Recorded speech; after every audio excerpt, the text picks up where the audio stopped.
اقبال نے اپنے ایک دوست کو لکھا کہ اگر مغرب کی ترقی کے باطن میں جھانک کر دیکھنے کی ہمت رکھتے ہو تو دیکھو اس کے پیچھے بھی قرآن کے اصول کار فرما ہے، لیکن چونکہ انہوں نے قرآن سے مادی ترقی حاصل کرنی تھی تو وہ انہوں نے لے لی۔ مسلمان نے مادی ترقی حاصل کرنی تھی اور قرآن سے روحانی ترقی حاصل کرنی تھی۔ قرآن سے اس نے زندگی کی زیب و زینت بھی لینی تھی اور قرآن سے آخرت کا جمال بھی حاصل کرنا تھا، لیکن انہوں نے اس کتاب کو پھینک دیا اور نتیجہ کیا ہوا نہ زندگی کا جمال نصیب ہوا نہ آخرت کا حسن عطا ہوا۔ قرآن انسان کو کھڑا کرتا ہے، انسان کو عروج دیتا ہے، انسان کو اس کی ذات سے ملواتا ہے، خودی کا تعقل دیتا ہے، اس کی ذات سے اس کو آگاہ کرتا ہے، اس کو مقصد زندگی بتاتا ہے، اس کو زندگی گزارنے کا اسلوب بتاتا ہے، اس کو معاد اور آخرت کی زندگی کے بارے میں بتاتا ہے کہ یہاں رہنا ہے تو کیسے رہنا ہے، وہاں جانے کا راستہ کیا ہے۔ قرآن اس کو مکمل، کامل اور اکمل زندگی عطا فرماتا ہے، لیکن انسان نے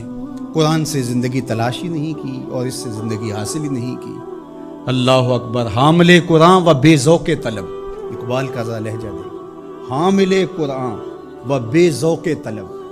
العجب ثم العجب ثم العجب۔ اقبال کہتے ہیں افسوس ہے یہ قوم حامل قرآن ہے لیکن بے ذوق طلب، لیکن اس ذخیرے سے حاصل کچھ نہیں کر رہی، حتیٰ کہ اس کو طلب بھی نہیں ہے کہ اس کو اٹھا کے دیکھوں تو صحیح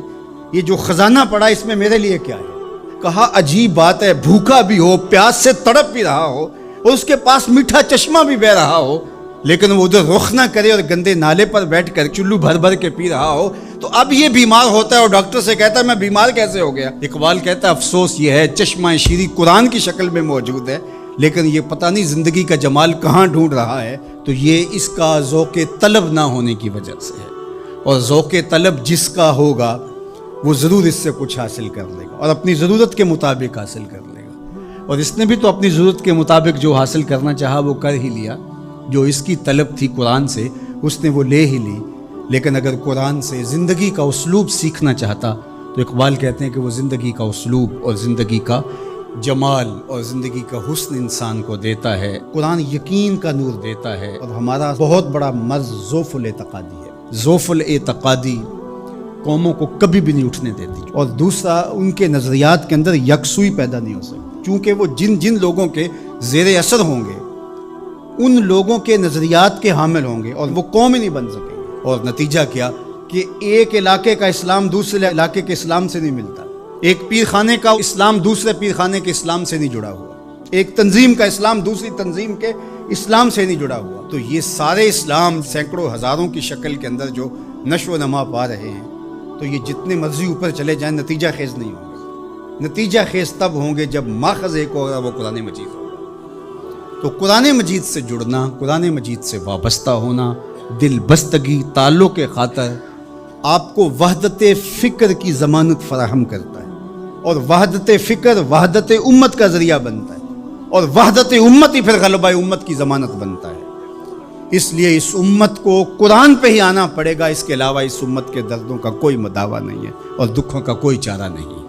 اللہ اکبر۔ تو فرمایا وَمَنِ ابْتَغَى الْهُدَى مِنْ غَيْرِهِ أَضَلَّهُ،